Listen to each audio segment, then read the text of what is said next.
اقرأوا الفاتحة. بسم الله.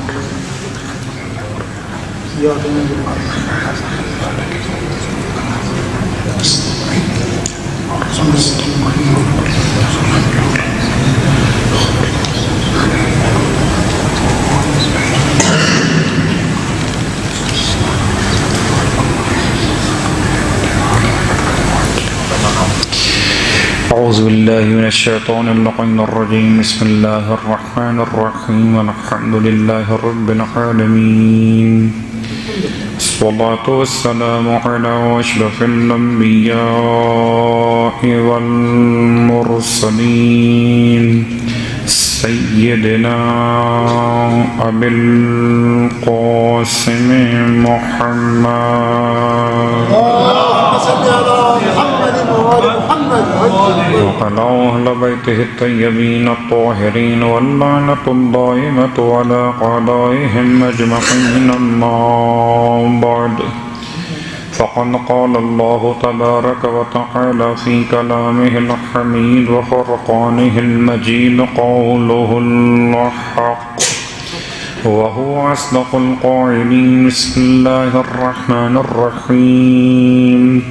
وجعلناهم أئمة يهدون بأمرنا وأوحينا إليهم فعل الخيرات وإقام الصلاة وإيتاء الزكاة وكانوا لنا عابدين.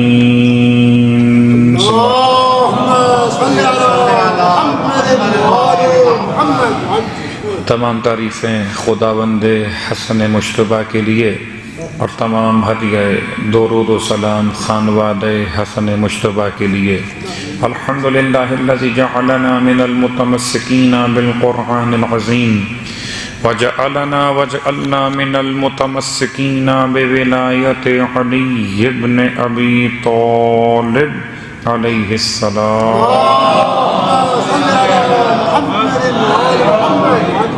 وجعلنا وإياكم إن شاء الله من الطالبين بالثأر الحسن مع ولي الحسن الإمام المهدي من آل محمد عليهم السلام.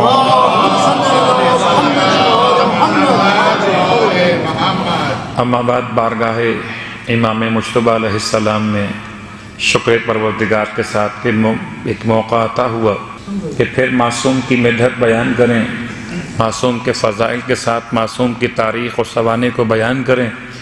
خداوند عالم سے التماس کرتے ہیں پروردگار ہم سب کو سیرت امام مجتبیٰ علیہ السلام پر عمل پیرا ہونے کی توفیق عطا فرمائے. ذکر معصوم ہے اور ذکر معصوم سے متصل ذکر قول معصوم سرکار ختم یہ مرتبہ احمد مجتبیٰ محمد مصطفیٰ صلی اللہ علیہ وآلہ وسلم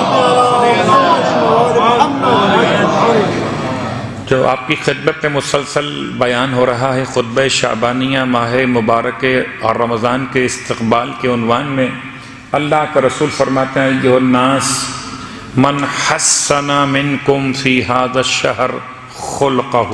اے لوگو اس مبارک مہینے میں تم میں سے جو بھی اپنے اخلاق کو اچھا بنا لے، اپنے اخلاق کو حسین کر لے تو کیا ملنے والا ہے؟ کان لہ بذالک جواز علی الصراط. اس کے لیے ہے اس دن ایک اجر و ثواب جبکہ پل صراط پر سے گزرنے کا اجازت نامہ اس کے پاس ہوگا. اس کے اخلاق عمدہ ہوں گے. ہم روایات میں غور کرتے ہیں کہ کیا پل صراط بھی کوئی حقیقت رکھتا ہے؟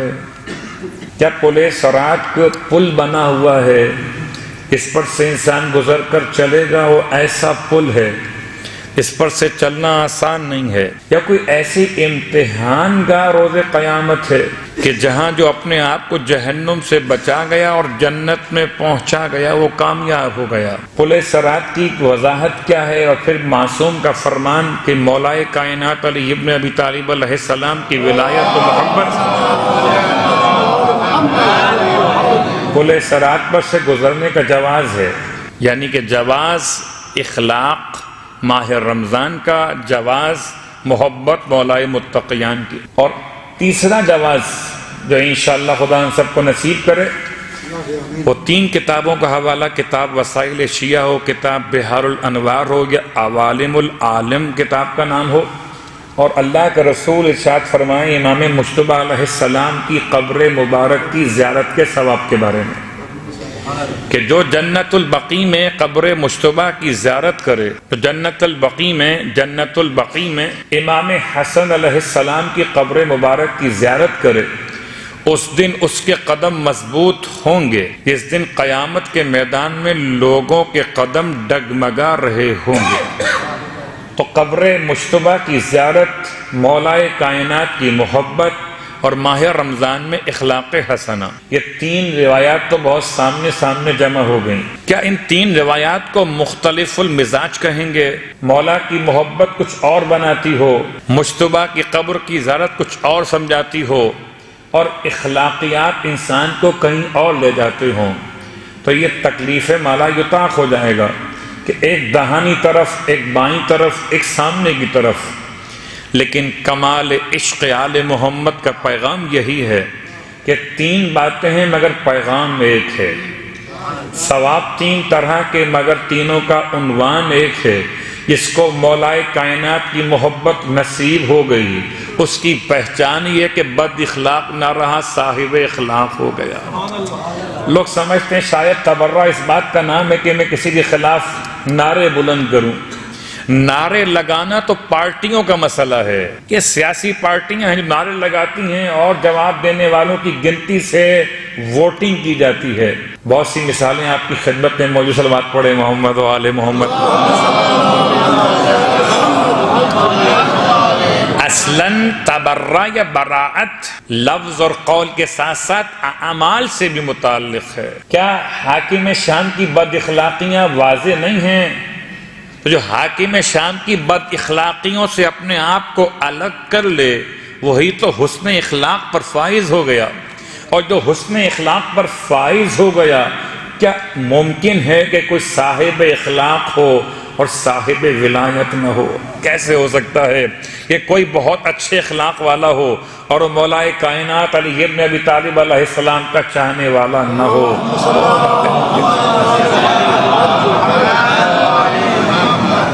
گرچہ اس کی بہت ڈیپ میں جائیں تو بہت طویل موضوع ہو جائے گا۔ اخلاق کا مطلب مسکرانا ہی نہیں ہے، کبھی اخلاقیات رونے کا نام بھی ہے۔ خدا کی بارگاہ میں اپنی آخرت کو یاد کرتے ہوئے رونا بھی اخلاقیات ہے۔ کبھی اخلاقیات انسان کا سنجیدہ ہونا بھی ہے، تعزیت پیش کرنا بھی اخلاقیات ہے۔ کبھی اپنے مومن بھائی کے گھر میں جنازہ ہو جائے تو اس کے گھر جا کر تعزیت پیش کرنا، سینے سے لگانا بھی اخلاقیات میں ہے۔ اور کبھی مومن کا مسکرانا بھی اخلاقیات میں شامل ہے، ورنہ ہر مقام پر مسکرانا ہی اخلاق نہیں ہوتا، بلکہ کہیں کہیں مسکرانا انتہائی بد اخلاقی بھی ہو جاتا ہے۔ تو اخلاق کو سمجھیں کردار آل محمد سے۔ ہم نے ایک بات آسان کر لی کہ اخلاق کا مطلب ہے کہ اچھی طرح ملتے ہیں، مسکرا کے ہاتھ میں ہاتھ دیتے ہیں، گلے سے گلے لگ جاتے ہیں، بڑے صاحب اخلاق ہیں، نماز شب نہیں پڑھتے، بڑے صاحب اخلاق ہیں، روزہ کھا جاتے ہیں، بڑے صاحب اخلاق ہیں، حج کو چھوڑ دیتے ہیں، بڑے صاحب اخلاق ہیں۔ بالکل ایسے ہی میں کہتا ہوں، لوگ کہتے ہیں بڑے ماتمی ہیں، سجدہ نہیں کرتے۔ تو ماتمی کہہ کر سجدہ نہ کرنے والے کو کیا کہنا چاہتے ہو؟ کیا ممکن ہے کہ کوئی ماتمی ہو مگر سجاد نہ ہو؟ کیسے ہو سکتا ہے؟ یہ دونوں باتیں آپس میں جمع، صلوات پڑھیں محمد و آل محمد۔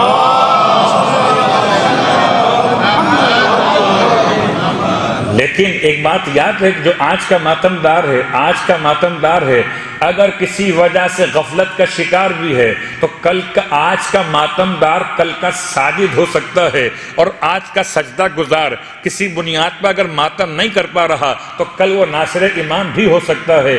بس یہ خیال ہے کہ جیسے ماتم کی توفیق انسان کو امام تک پہنچاتی ہے، بالکل اسی طرح سے انسان کو اخلاقیات بھی امام تک پہنچاتے ہیں۔ ماتم بھی اخلاق میں شامل ہے اور نماز بھی اخلاق میں شامل ہے، اور یہ دونوں انسان کو پہنچاتے ہیں ولایت علی ابن ابی طالب علیہ السلام تک۔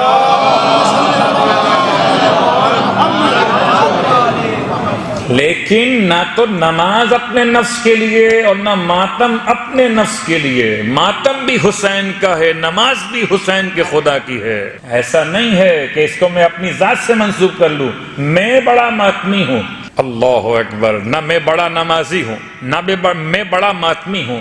میں تو امام کا ادنا سا غلام اگر شمار کر لیا جاؤں تو یہ ماتم بھی مقبول ہے، نماز بھی قبول ہے. ورنہ تو انسان کے مزاج کہاں سے کہاں نکل جاتے ہیں. بہرحال بات بہت دور نکل گئی. بات ہو رہی تھی کہ جواز مل جائے گا اسے جو اس ماہ مبارک میں خاص طور سے اپنے اخلاق کو عمدہ کر لے. حالانکہ سب سے مشکل اس مہینے میں اخلاق اچھا رکھنا ہے. شاید 11 مہینے انسان کھا اور پی رہا ہو، اس کا مطلب اخلاقیات کھانے اور پینے کا نام تھا کہ 11 مہینے صاحب اخلاق تھے. اس ایک مہینے میں وہ بھی افطار سے آدھا گھنٹہ پہلے اخلاق کا بڑا امتحان ہو جاتا ہے، اور بڑے بڑے صاحب اخلاق پر اخلاق ڈھونڈتے پھرتے ہیں. یہ اس معنی میں اخلاق ہے جہاں لہجے کو نرم کر لینا. ایک آپ کی خدمت میں عرض کروں جملہ کہ بسا اوقات لوگ بات کو بہت چیخ کر کہتے ہیں. یہ بات یاد دلا دوں، مسجد میں آوازیں بلند کرنا مکروہات میں شامل ہے. دنیاوی آوازیں بلند کرنا مسجد میں مکروہات میں شامل ہے. لیکن مسجد کے علاوہ بات کیجئے، مسجد کے باہر بات کیجئے، اپنے گھر میں، دوستوں میں، آفس میں بات کیجئے. انسان کا رویہ، قرآن خود کہتا ہے سب سے بے ہنگم آواز تو گدھے کی آواز ہے. سورہ لقمان پڑھ لیجئے گا. سب سے زیادہ ان انکر الاصوات لصوت الحمیر، سب سے زیادہ منکر، سب سے زیادہ بری لگنے والی آواز کس کی آواز ہے؟ تو قرآن کیوں کہتا ہے کہ یہ بات بھی قرآن میں کہی جانے والی تھی؟ یقیناً کچھ تو انسان مریض کے مسائل تھے، کچھ تو انسان مریض کے. مثال دیتا ہوں ڈرتے ہوئے. کبھی کبھی کھانسی کی آواز کو، اس کی آواز کو اس کی بنیاد مرض کی عنوان سے کہتے ہیں یہ آواز بالکل ڈاگ کی طرح نکل رہی ہے. کھانسی اتنی خراب آواز میں آ رہی ہے کہ فیل ہوتا ہے جیسے ڈاگ کی آواز آ رہی ہو، یعنی کلب کی آواز آ رہی ہو. اس کا مطلب ہے اگر مرض جسمانی انسان کی آواز کو آواز حیوان کے مشابہ کر دیتا ہے تو مرض روحانی بھی انسان کی آواز کو کلب کے آواز کے مشابہ کر دیتا ہے. یا حمار کون چیختا ہے؟ کبھی کبھی لوگ چیخ کے سمجھتے ہیں کہ میں اپنی بات کو منوا لوں گا. اللہ اکبر، ہم اس کے ماننے والے ہیں، اس کے ماننے والے ہیں. وہ اتنا آہستہ بولتے تھے، اتنا آہستہ بولتے تھے، اور جب کوئی نادانی میں اپنی آواز کو ان سے اونچا کر دیا کرتا تھا تو اس لیے اپنی آواز کو اس سے اونچا فرماتے تھے کہ کہیں اس کے اعمال ضبط نہ ہو جائیں.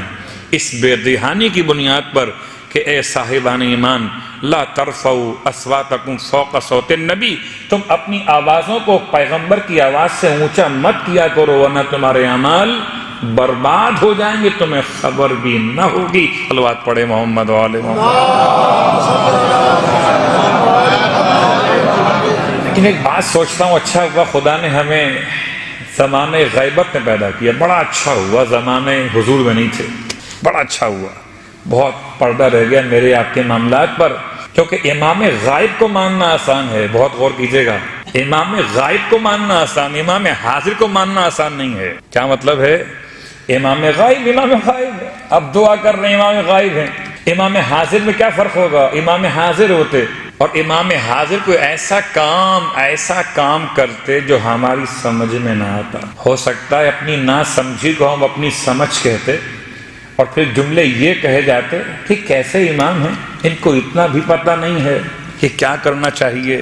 یہ تھوڑی سی بات تو ہم جانتے ہیں. بہت غور کیجئے گا. اگر یہ آج کی تمہید مکمل ہو گئی تو مولا کائنات کے 25 سال کا خلاصہ انشاءاللہ جو ان 3 راتوں میں آنے والا ہے کہ 25 سال مولا کائنات علی ابن ابی طالب علیہ السلام نے کیسے گزارے. یہ جنگ جمل کیا تھی، جنگ صفین، جنگ نہروان کیا تھی.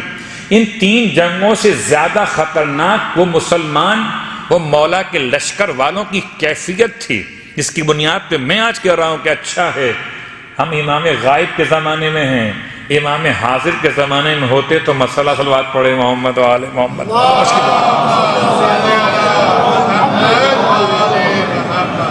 اس لیے کہ آج بہت چھوٹی سی مثال ہے، بلکہ میں جملہ کی خدمت میں عرض کر دوں کبھی کبھار جذباتی جوان ہوتے ہیں، جذبات کے اعتبار سے بات کرنے والے ہوتے ہیں. جو آج کا جوان یہ چاہتا ہے کہ علماء اس کے پیچھے چلیں، جو وہ چاہیں جوان آج کے علماء وہ کریں. آقا سستانی الاخر وہ کیوں نہیں کرتے، وہ کیوں نہیں کرتے؟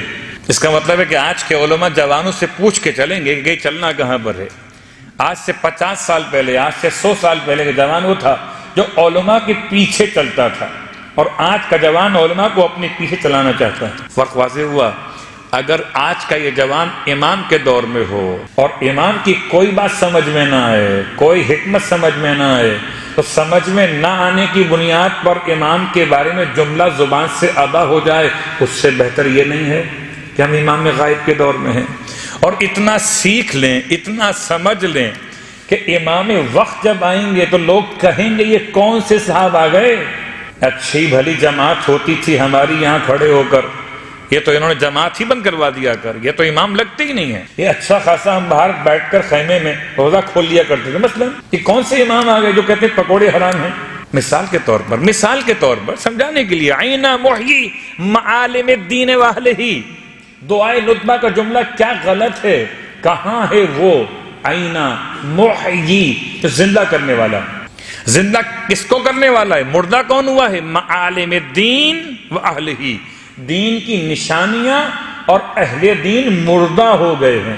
اینا محیی معالم الدین واہلہ. اتفاق سے آج بھی بات ہو رہی تھی، اور چونکہ یہ جملہ کچھ مناسبت کے ساتھ فیل کیا جا رہا کہ ماہ رمضان میں افطار و سحر ٹرانسمیشن پاس چینلز پر ایسے پروگرامز نشر کیے جا رہے ہیں کہ اگر کوئی ان پروگرامز کی مخالفت کرے تو کہا جاتا ہے یہ کہاں سے آ گئے نئے مولانا صاحب.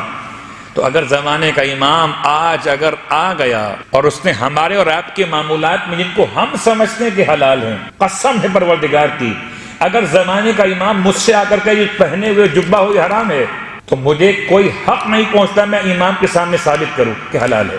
حرام ہے تو حرام ہے، کیونکہ یہ فرزند محمد مصطفیٰ صلی اللہ علیہ وآلہ وسلم. اور اگر میں امام کے سامنے حجتیں قائم کرنے لگوں کہ نہیں مولا میں نے حلال خریدا ہے، کیا تم امام سے زیادہ جانتے ہو؟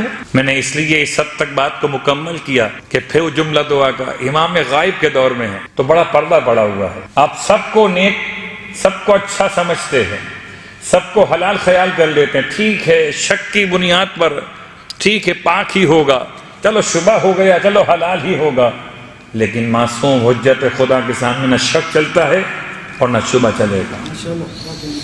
خدا معلوم اس وقت کیا کیا مسائل پیش آئیں گے، اور کتنے گھروں میں نوبت جدائی آ جائے گی امام کے ایک جملے سے کہ نکاح ہی غلط ہوا تھا. کتنوں کی طلاق کا مسئلہ غلط ہوا، طلاق کے بعد نکاح ثانی غلط ہوا تھا، ہو گئے حرام، الگ ہو جاؤ. ماضی کے مسائل چھوڑ دیتا ہوں، خالی اشارہ کر رہا ہوں. ہے آسان امام کا انتظار کرنا؟ امام آ کے فرمائیے بیٹا تمہارا نہیں ہے تو کیا کر لو گے؟ امام کو لاجک دو گے کہ نہیں ڈی این اے کروا لیں مولا؟ صلوات پڑھیں محمد و آل محمد.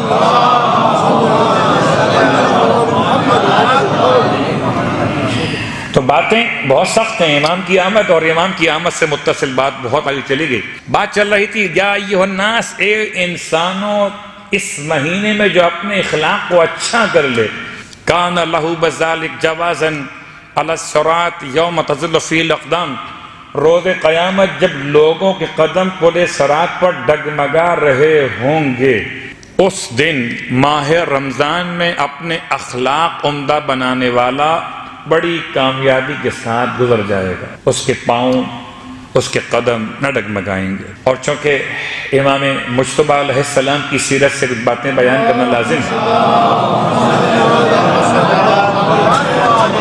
سلام کلام میں آیت لے کے آیا تھا، اور آیت میرے تلاوت کے بعد اب تو قرآن میرے ہاتھ میں ہی ہے، سورہ مبارکہ الانبیاء ہے. اور سورہ مبارکہ الانبیاء میں کیا بہترین انداز ہے کہ انبیاء میں ذکر ائمہ ہے. سورہ انبیاء میں ذکر ائمہ ہے. آیت کا نشان 73-72 نہیں ہے. بسا اوقات لوگ کربلا کے شہیدوں کی فگر یاد کیے بیٹھے ہوتے ہیں، سب کو 72 میں شمار کر لیتے ہیں. نہیں، یہ 73 نمبر کی آیت ہے. سورہ مبارکہ انبیاء آیت نمبر 73. وَجَعَلْنَاهُمْ أَئِمَّةً يَهْدُونَ بِأَمْرِنَا. ایک سوال تھا، بلکہ دو سوال ہیں. امام کی سیاسی شخصیت کے اعتبار سے امام کی حکمت عملی، لفظ سیاسی شاید اتنا آلودہ ہو چکا کہ اسے معصوم سے منسوب کرتے ہوئے ذرا سوچنا پڑتا ہے۔ لفظ حکمت معصوم کہہ لیجئے، لفظ تدبیر پروردگار کہہ لیجئے، پروردگار کے انداز ولایت کہہ لیجئے، کہ مالک دو جہاں نے جو امام مجتبی علیہ السلام کا دور دکھایا ہے وہ دور کیسا ہے۔ اولاً یاد دلا دوں آپ کی خدمت میں، یہ کل دورانیہ 47 برس ہے۔ امام مجتبی کی کل مدت حیات ظاہر 47 برس، اور 47 برس کس بنیاد پر کہ 3 ہجرت آپ کی آمد کا سن ہے اور 50 ہجرت آپ کی شہادت کا سن ہے۔ 47 برس، ہو سکتا ہے اختلاف قول ہو، کہیں 48 کے قریب پہنچ جائیں، لیکن ایک یاد کرنے کے لیے اصلاً موضوع میں 47 ہے نا 48، اصلاً موضوع ان سالوں میں امام کی کیا ذمہ داریاں تھیں اور امام کے معاملات اور مصائب کیا تھے۔ فضائل تو آپ نے سن لیے، آج مصائب سنیں امام کے۔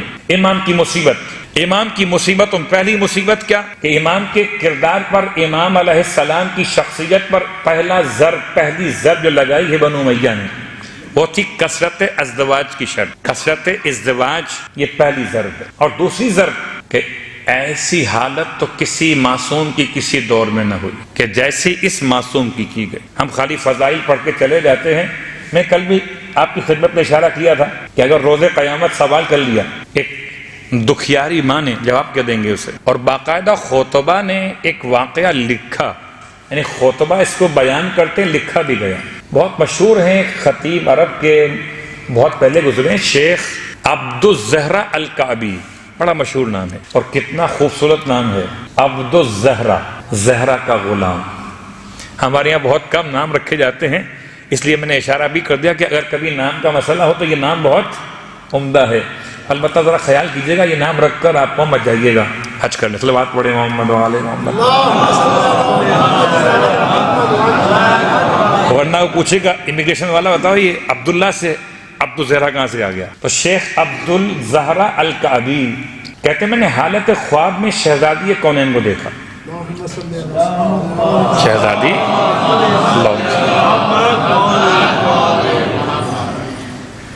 اور شہزادی فرما رہی ہیں اس خطیب سے کہ تم میرے مظلوم بیٹے کے مصائب، اس کے ماتم کا انعقاد نہیں کرتے۔ حالت خواب میں عبد الزہرا کعبی کہتے ہیں کہ میں نے عرض کی کہ شہزادی ہم تو ہر مجلس میں، ہر امام بارگاہ میں، ہر حسینیہ میں آپ کے بیٹے کا ماتم برپا کرتے ہیں، آپ کے مظلوم پر روتے ہیں، آپ کے مظلوم بیٹے حسین کا خوب ماتم کرتے ہیں۔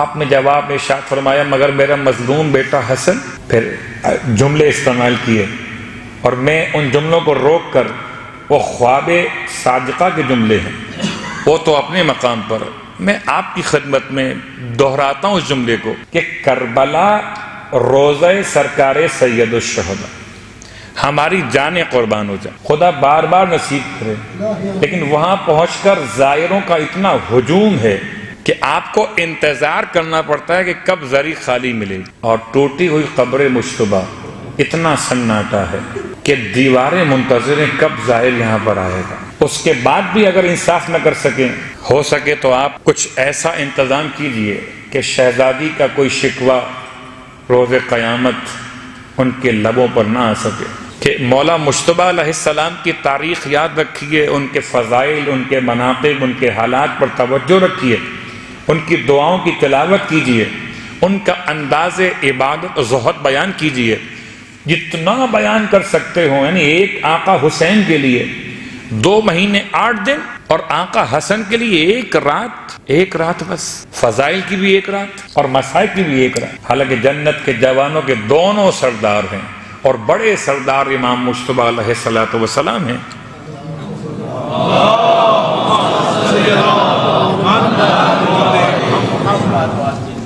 تو امام کی زندگی کے حالات میں 2 خاص باتیں، گرچہ بہت ساری باتیں امام سے متعلق آپ کی خدمت میں بیان کی جا چکی ہیں۔ امام کی بارگاہ میں سوال، دست بازو تھے علی ابن ابی طالب کے، بہترین مشیر تھے مولائے کائنات کے، اور مولائے متقیان کے ایسے جانشین تھے کہ مولائے کائنات کی حیات میں مولا حیات ہیں، اور امام کا زمانہ حکومت بھی ہے، خطبہ جمعہ دیا امام مجتبی علیہ الصلوۃ والسلام نے. خطبہ جمعہ کوفہ، آپ کا خطبہ جمعہ یعنی امام وقت کی موجودگی میں امام مجتبی کا نماز جمعہ کے لیے خطبہ دینا اور نماز کی اقامت کروانا. اور پھر خود فرماتے مولائے متقیان بیٹا حسن ذرا ہم چاہتے ہیں کہ آپ آج خطبہ دیجئے، وہ الگ واقعہ ہے. تو فرماتے ہیں بابا مجھ میں اتنی مجال نہیں کہ میں آپ کے ہوتے ہوئے میں اپنی زبان یا لب کشائی کی ہمت کر سکوں، کچھ زبان سے کہوں. فرمایا ٹھیک ہے، ہم یہاں سے اٹھ کر حجرے میں چلے جاتے. امام اٹھ کے حجرے میں چلے گئے اور پھر منبر پر حسن مجتبی علیہ السلام کے جملے فرماتے ہیں پروردگار نے علی ابن ابی طالب کو ایسا دروازہ قرار دیا ہے کہ جو اس دروازے میں داخل ہو گیا وہ جنتی ہے، اور جو اس دروازے سے نکل گیا الگ ہو گیا وہی تو جہنمی ہے. خطبہ امام مجتبی علیہ السلام ہے. یہ ان کے الفاظ جن کو لوگ کہتے تھے کہ یہ کیا بولیں گے. اللہ اکبر. کتنے خطبات ہیں آپ کے، کتنے احتجاجات ہیں، کتنی حجتیں قائم فرمائی ہیں آپ نے. کوفے میں جنگ جمل صفین اور نہروان کے لیے مولائے متقیان کے لشکر کو کس نے آمادہ کیا تھا؟ کون تھا جس نے عاشور سے پہلے عاشور کے لیے زمین ہموار کی؟ قسم بخدا اگر مجتبی کی ذات نہ ہوتی کبھی کربلا واقع نہ ہوتی.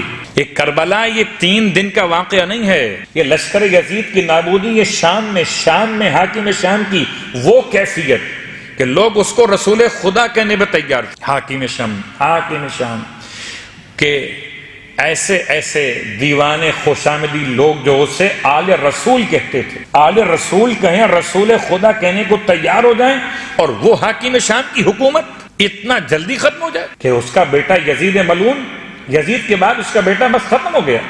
معاویہ نے تو ہاتھ چھوڑ دیے تھے کہ یہ جو تخت ہے یہ آل محمد کا حق ہے، مجھ سے پہلے میرے باپ نے اور اس کے باپ نے، تو میں اس میں کہاں آ سکتا ہوں. اتنا جلدی فرق پڑ گیا. کیوں؟ یہ پورا سلسلہ ہے امام مجتبی علیہ السلام کی محنتیں ہیں. آئیے ان سوالوں کے جواب تلاش کریں کہ 47 برس میں ایک انسان کل کتنی شادیاں کر سکتا. صلوات پڑھے محمد و آل محمد.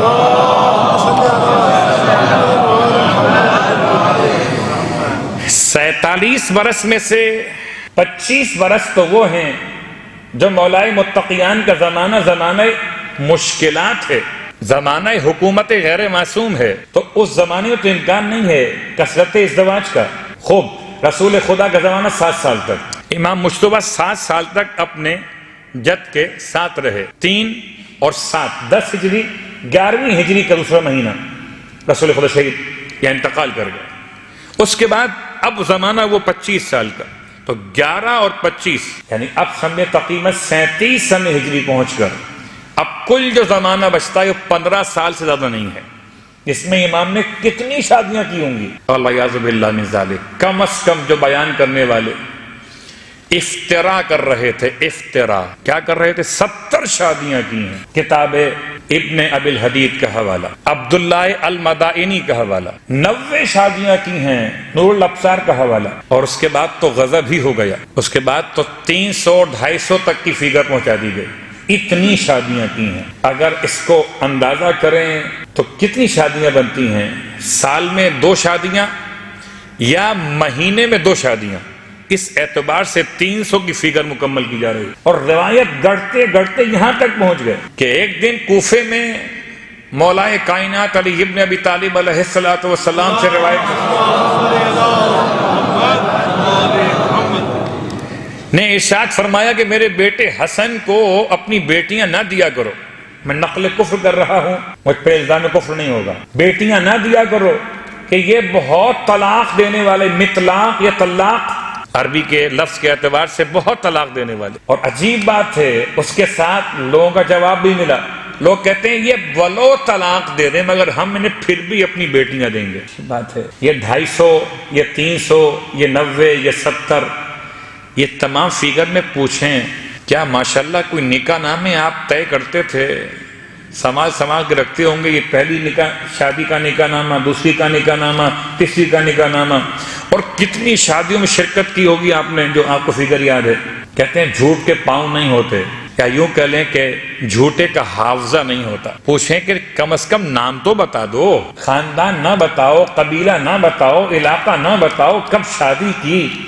تو دو باتیں ہیں، یا تو لوگ کہتے ہیں کہ جو امام کی نکاح میں آتی تھی ملک الموت کا امام کا کوئی مسئلہ چل رہا تھا، الیاذ باللہ من ذالک، کہ وہ نکاح میں آئی اور نیکسٹ ڈے امام کی بارگاہ سے ملک الموت نے اس کو وصول کر لیا.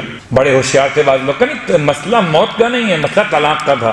طلاق، اتنی طلاق دیا کرتے تھے، لا حول ولا قوت الا باللہ. پہلی بات تو یاد رہے کہ کیا معاشرے میں اگر کوئی شخص زیادہ طلاق دینے والا ہو تو کیا اس کو کوئی اپنی بیٹی نکاح میں دیتا ہے؟ اور میں کہتا ہوں کہ ٹھیک ہے، ساری باتیں تم نے بنو امیہ کی قلم جو استعمال کی ہے ان کی حمایت میں، ایک بات تو بتا دو کہ گھر میں جودہ بنت اشعث کا قیام بتاتا ہے کہ جب امام جودہ جیسی بیوی کو طلاق نہیں دے رہے تھے تو کسی اور کو طلاق کیا دیتے، جبکہ آپ بتا رہے تھے کہ یہ مجھے زہر دے گی، یہ میرے ساتھ دھوکہ کرنے والی، اور ایک مرتبہ زہر نہیں دیا ہے.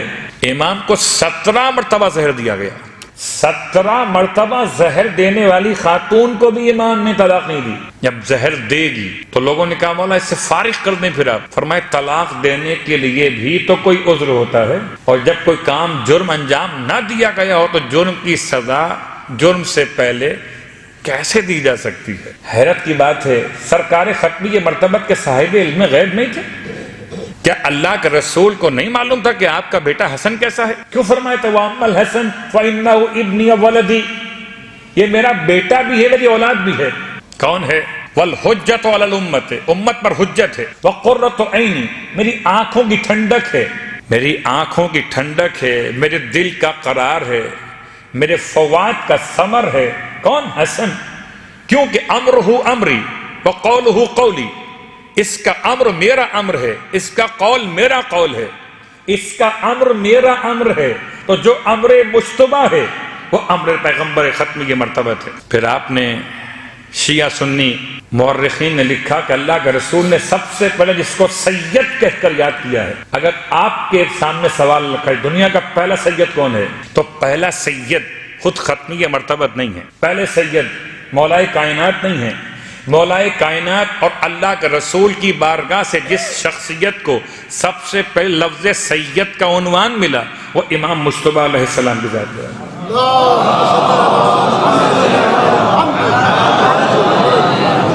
ٹھیک ہے، آپ کہیں کہ اولاد ہاشم ہے، اولاد عبد المطلب ہے، اولاد علوی اپنے مقام پر، لیکن جس کو اللہ کا رسول فرمائے ھذا ابن سید، تو سید کا مطلب خالی نسبت نہیں ہے، سردار ہے، میرا یہ بیٹا سردار ہے. اللہ، امام کے فضائل تو اپنے مقام پر بہت سارے، البتہ وہ رشتہ ازدواج کے باب میں اولادیں کتنی ہیں. اچھا اتنی یہ شادیاں کی ہوں گی تو اولادیں بہت ہوں گی، اور بڑا پیسہ امام کے پاس ہوگا مہر دینے کے لیے، نفقہ دینے کے لیے. اس کی حالت یہ ہے کہ اپنا گھر کا سارا مال ایک بار نہیں، 2 بار نہیں، کتنی بار خدا کی راہ میں بانٹ دیا. اور خود راوی کہتا ہے کہ کوئی سائل در مجتبی سے خالی ہاتھ جاتا ہی نہ تھا، کوئی سائل. اور کیا سائل کو عطا کیا کرتے تھے. ایک جملہ آپ کی خدمت میں یہ عرض کر دوں کہ سائل کو عطا کرتے ہوئے کسی نے کہا تھا مولا سے مولا آپ ہر ایک کو دے دیتے ہیں.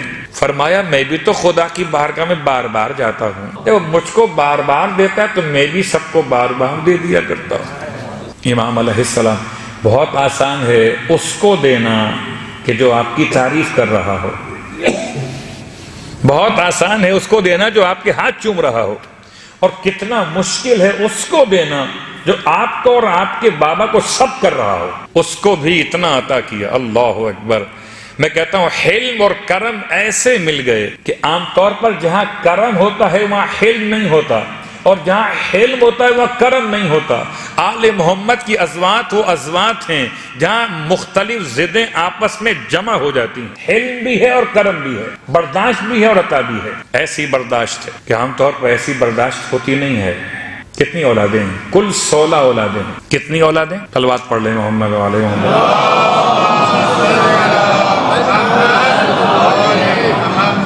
پھر کبھی انشاءاللہ موقع ملے گا تو عنوان بنائیں گے امام مجتبی کی اولاد کے واقعات.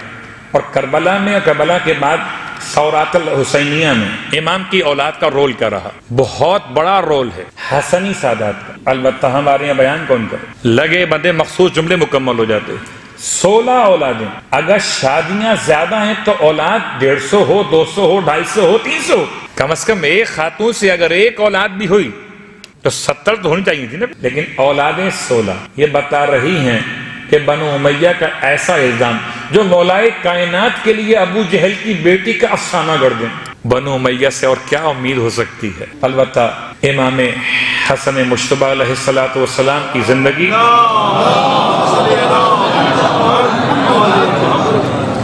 اور دوسرا بڑا واقعہ جو آپ کے زندگی میں پیش آیا، اس نے ہلا کے رکھ دیا ہے، کون سا واقعہ ہے؟ بہت آسان ہے صلح امام مجتبی کو بیان کرنا، لیکن بڑا مشکل ہے صلح کے حالات کو بیان کرنا۔ کن حالات میں صلح کی گئی؟ معصومین میں کوئی معصوم ایسا نہیں جس کو کافر کہا گیا ہو، اللہ یعوذ باللہ من ذالک۔ کوئی ائمہ میں ایسا امام نہیں جس کو مشرک کہا گیا ہو، کوئی ایسا حجت پروردگار نہیں جس کو مذل المؤمنین کہہ کے سلام کیا گیا ہو۔ یہ تینوں مصائب امام مجتبی کے لیے ہے۔ اور کیا کیفیت ہے؟ میں جو بات کر رہا تھا کہ شاید اس دور کے جاہل افراد کی بات کی جائے جو امام کے لشکر میں شامل 40,000 کا لشکر، کم از کم 20,000 اور بہت سے بہت 1,00,000 کا لشکر، اس کے درمیان فیگرز آتی ہیں امام کے لشکر، یعنی 40,000 کا لشکر، اور اس کے بعد بھی صلح کرنا پڑی کہ لشکر کی ایسی افراتفری تھی۔ عبید اللہ ابن عباس کی بات کیا کریں، عبداللہ ابن عباس کی بات کیا کریں، دیگر افراد کی بات کیا کریں، ایسی افراتفری تھی کہ امام کے آپس میں لشکر میں آپس میں ایسی لوٹ مچی کہ امام کا اپنا خیمہ آپ کے ساتھیوں نے لوٹ لیا تھا، اور صرف لوٹا ہی نہیں بلکہ امام کے مخصوص اس مقام فخذ پر، ران پر زہر آلود خنجر مارا گیا۔ افسوس تو اس سے بڑھ کر یہ ہے کہ لشکر 1000 ہائے انسان میں صرف 2 افراد اٹھانے والے تھے، کوئی نہ تھا۔ اب مجھے بتائیں کہ غریب حسین تھے یا غریب حسن ہیں؟ وہ کربلا میں میرا امام جب پکار رہا تھا تو شہیدوں کے لاشیں تڑپتے تھے کہ مولا اگر موت میں مجبور نہ کیا ہوتا تو آپ کی آواز پہ چلے آتے۔ وہ شب عاشور بہن کو ذرا سا اطمینان نہیں ہو رہا تھا تو 70 اصحاب ہوں کہ 72 لوگ ہوں، اپنی تلواریں اپنے میان سے نکال کے اپنی گدڑوں پر رکھ کے لے کر آ گئے تھے، ہم خود اپنے ہاتھ سے کاٹ لیتے۔ 70 افراد تھے تو صحیح نا، صرف 2 افراد نے بستر سے، مسلح سے، مسند سے امام کو اٹھایا۔ 1000 افراد کا لشکر، کیا کیفیت ہے؟ اور پھر مدائن میں آپ کا علاج ہونا اور آپ کو ایسے ایسے الفاظ سے نوازا جانا کہ سمجھ میں نہیں آتا کہ اتنا مشکل رویہ، اتنا مشکل رویہ۔ یہ سمجھیں کہ جو منافقت مولائے کائنات کے دور میں پنپ رہی تھی وہ منافقت امام حسن کے دور میں جوان تھی، جن کو مولائے کائنات کے دور میں موقع نہیں مل سکا منافقوں کو، وہ امام مجتبی کے دور میں بھرپور انتقام دے رہے تھے۔ ساتھ نماز پڑھتے تھے مولا کے، مولا کے ساتھ وہ نماز پڑھتے تھے وہی لوگ۔ خیر، اب میں قیس بن عبادہ کی بات کو چھوڑتا ہوں ورنہ بات بہت طولانی ہو جائے گی۔ صلوات پڑھیں محمد و آل محمد۔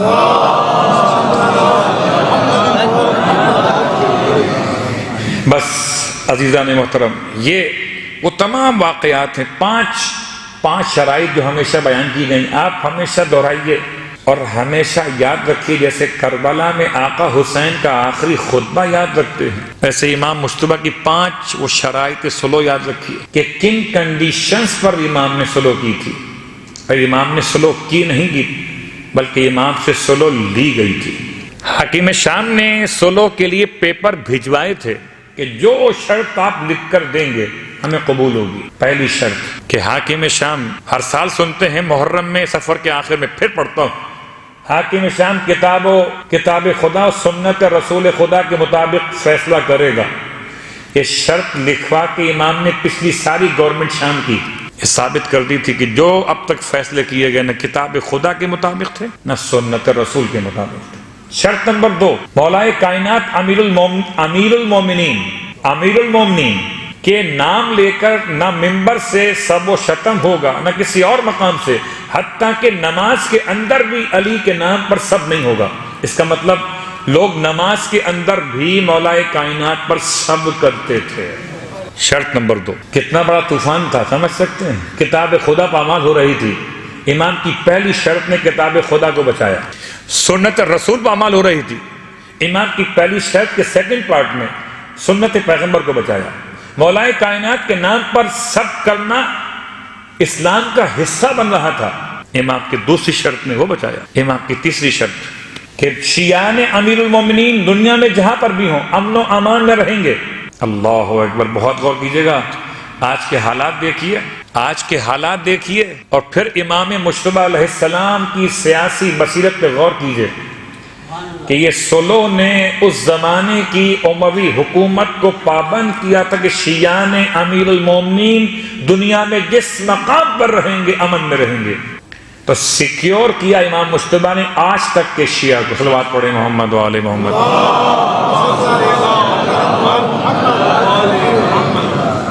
پھر آپ کی شرط کہ شیعان محفوظ رہیں گے، اور چوتھی شرط کہ بیت المال جو کوفے کا ہے وہ مولا مجتبی کے دسترس میں رہے گا۔ اب اس شرط کے پیچھے پیغامات کیا ہے، تفصیل ہے پوری۔ پانچویں شرط کہ حاکم شام، نام لکھا اس کا، حاکم شام کو یہ حق نہیں ہوگا کہ اپنے بعد کسی اور کو خلافت کے لیے نامزد کرے، حاکم شام کے بعد یہ خلافت امام مجتبی کے لیے ہوگی، اور اگر مجتبی نہ رہے تو خلافت آقا حسین کے لیے ہوگی۔ تو سلو کی ایک شرط نے خلافت کا حق امام حسین علیہ السلام کے لیے لکھوا دیا تھا۔